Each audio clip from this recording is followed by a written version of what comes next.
Hello friends, आपका स्वागत है हमारे एपेक्स पे चैनल पर। आज इस वीडियो में हम कक्षा 10वीं के एनसीईआरटी गणित प्रश्नावली 9.1 के प्रश्न संख्या 15 को देखेंगे। चलिए देखते हैं।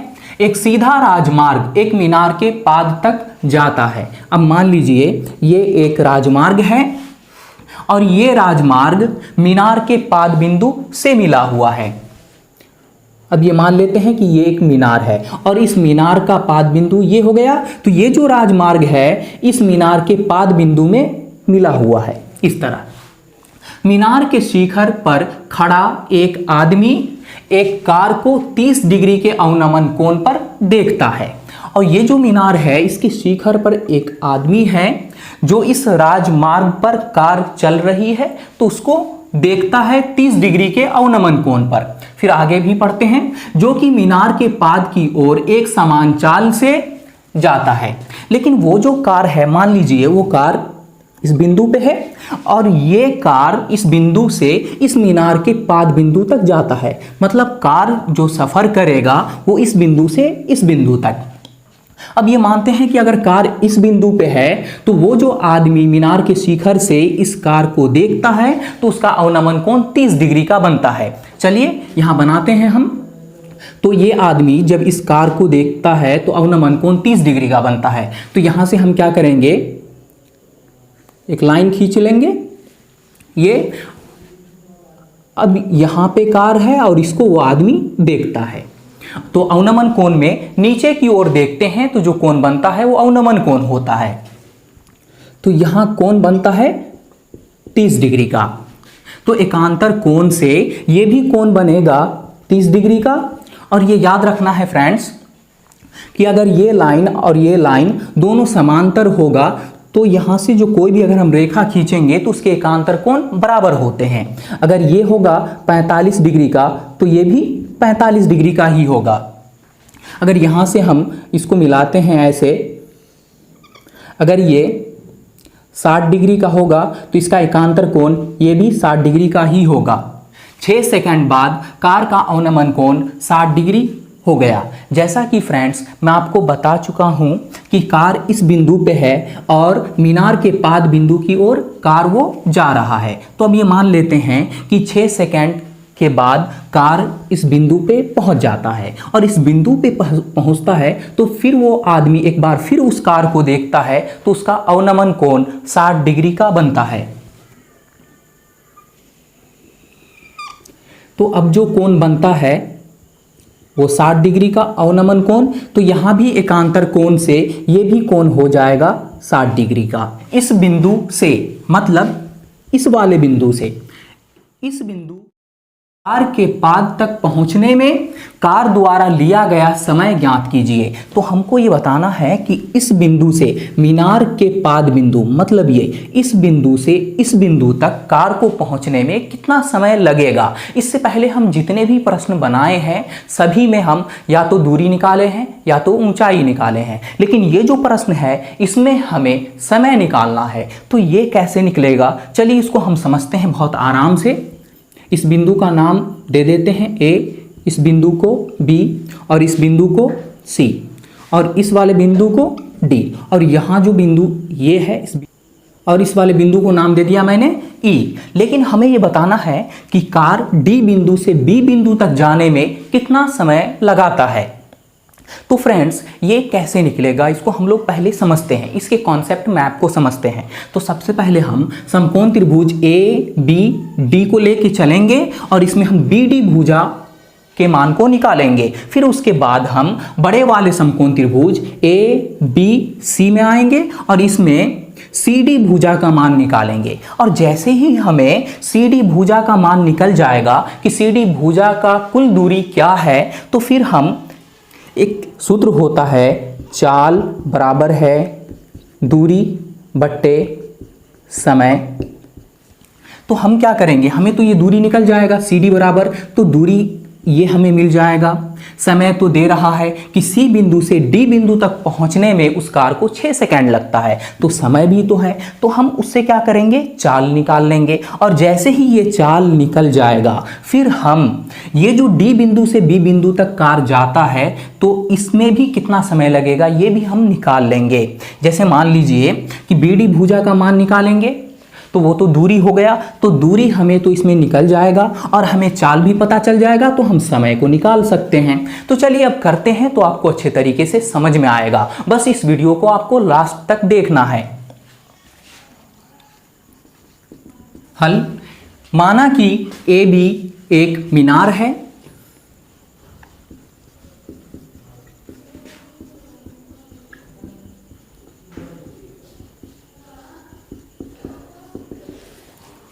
और बी सी एक राजमार्ग है।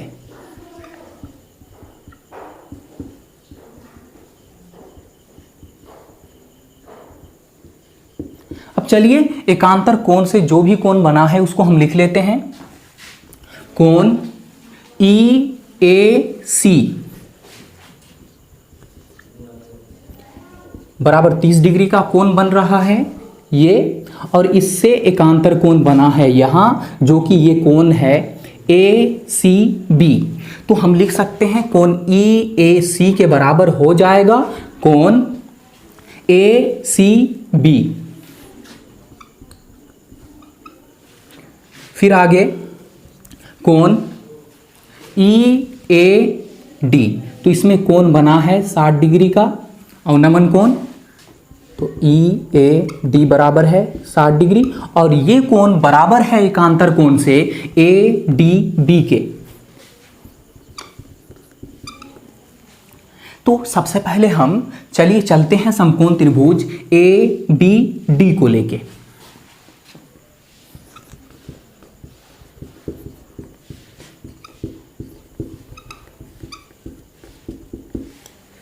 तो इस समकोण त्रिभुज में हम निकालेंगे बीडी भुजा का मान इस एबी भुजा की मदद से। तो हम इसमें टेन का फॉर्मूला लगाएंगे क्योंकि बीडी भुजा आधार है और एबी भुजा लंब है।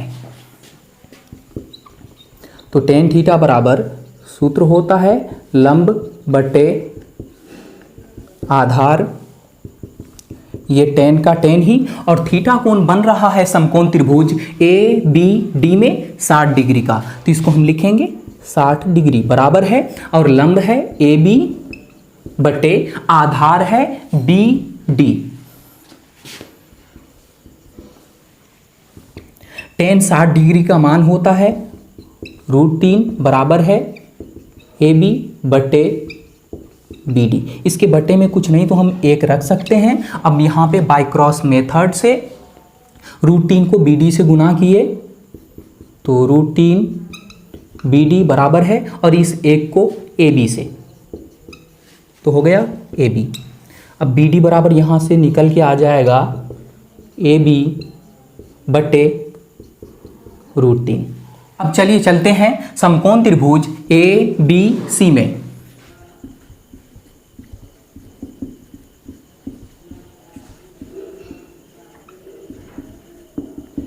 और इसमें भी फ्रेंड्स ए बी यहाँ लंब है और बी सी आधार है, तो इसमें भी हम टेन का फॉर्मूला ही लगाएंगे। तो टेन थीटा बराबर सूत्र तो आपको याद हो गया होगा अब तक, लंब बट्टे आधार, ये टेन का टेन, और थीटा कोण बन रहा है समकोण त्रिभुज ए बी सी में 30 डिग्री का, तो इसको हम लिखेंगे थीटा की जगह पर बराबर है लंब है ए बी और आधार है बी सी।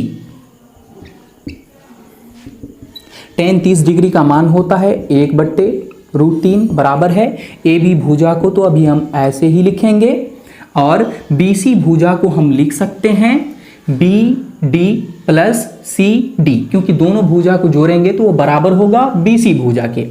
तो यहां अब हम लिखेंगे B D plus C D. इस 1 बट्टे √3 को अभी ऐसे ही लिखा, फिर ए बी बट्टे और बी डी भुजा का मान हम अभी जस्ट पहले निकाले हैं। बी डी भुजा का मान निकल के आया है ए बी बट्टे √3। तो इसको हम लिख देंगे बी डी के जगह पर, प्लस ये हो गया सी डी। अब यहाँ पे कर देंगे क्रॉस मल्टीप्लिकेशन, तो इस एक को गुना करना होगा ए बी बट्टे √3 प्लस सी डी से, तो यही का यही रहेगा ए बी बट्टे √3 प्लस सी डी बराबर है, और ए बी को √3 से गुना कर दिए तो √3 ए बी। यहां एक लाइन और बन जाएगा, तो सी डी बराबर √3 ए बी, और इस वाले टर्म को बराबर से उधर ले गए तो माइनस में ए बी बट्टे √3, फिर सी डी बराबर है।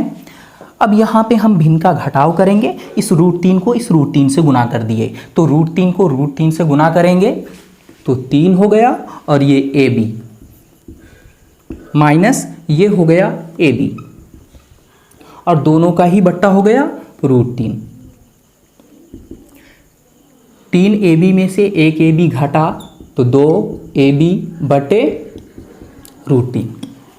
तो फाइनली यहां तक हमने बी डी भुजा की कुल लंबाई भी निकाल दिया और सी डी भुजा की भी कुल लंबाई को हम निकाल दिए। अब यहाँ पे ये जो कार था सी बिंदु पे जो डी बिंदु तक पहुंचने में कुल 6 सेकेंड टाइम लगाया, तो इसका कुल दूरी भी हमें पता चल गया है 2ab बट्टे √3 है, और सी बिंदु से डी बिंदु तक पहुंचने में कार को 6 सेकेंड लगता है। मतलब ये कि हमें समय भी पता है, हमें दूरी भी पता है। तो अब हम इन दोनों की मदद से हम चाल निकाल लेंगे, और जैसे ही चाल निकलेगा तो फिर हम उस चाल की मदद से और बी डी भुजा की लंबाई से हम ये निकाल सकते हैं कि डी बिंदु से बी बिंदु तक पहुंचने में कार को कुल कितना समय लगा। तो चलिए अब फिर आगे के प्रोसेस को देखते हैं। कार की चाल बराबर है दूरी बट्टा समय। तो दूरी जो है सी डी बराबर है 2ab बटे √3, तो इसको हम लिखेंगे 2ab बटे √3, और कार को सी बिंदु से डी बिंदु तक पहुंचने में कुल 6 सेकेंड लगा है। तो 6 सेकेंड इसके बटे में नहीं, कुछ नहीं, तो हम यहाँ 1 रख सकते हैं। अब ऊपर वाले भिन्न को हम ऐसे ही लिखेंगे 2ab बटे √3 गुने, और नीचे वाले भिन्न को हम पलट देंगे तो 1 ऊपर जाएगा और 6 सेकेंड नीचे। अब यहाँ पे इस 2 से इस 6 को कैंसिल कर दिए, बराबर है। अब यहाँ पे बचा ab बटे 3√3 सेकेंड। तो यहाँ पे ये निकल गया कि उस कार का चाल क्या है। अब हम इस चाल की मदद से और बी डी भुजा की जो लंबाई है उसकी मदद से हम यहाँ पे समय निकाल लेंगे। तो चलिए अब समय को निकालते हैं। अब यहाँ पे सी बिंदु से डी बिंदु तक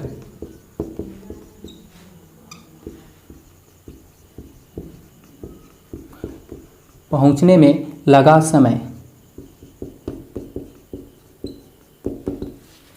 तो समय बराबर सूत्र होता है, आप लोगों ने अगर एक सूत्र याद रखा है वो है चाल बराबर है दूरी बट्टे समय।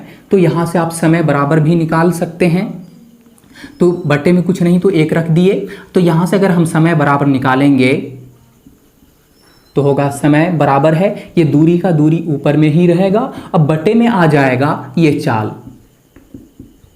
तो ये भी फॉर्मूला याद रखना है कि समय बराबर दूरी बट्टे चाल होता है। तो हमें तो यहाँ समय निकालना है, इसीलिए हम लिखेंगे दूरी बट्टे चाल।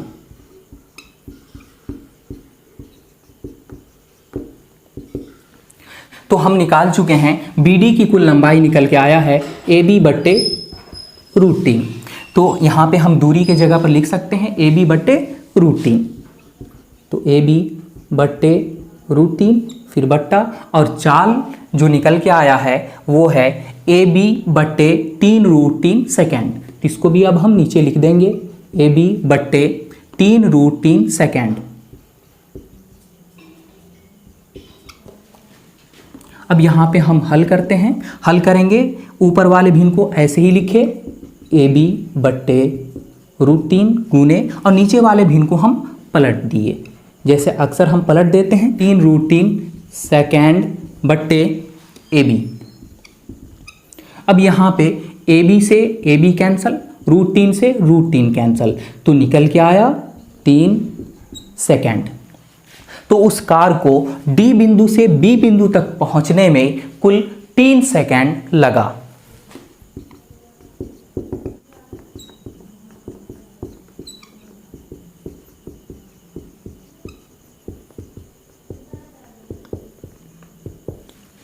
मीनार के पाद तक जाने में लगा समय बराबर है 3 सेकेंड। तो ये हो गया आंसर। अब मिलते हैं अगले वीडियो में अगले प्रश्न के साथ। Thank you.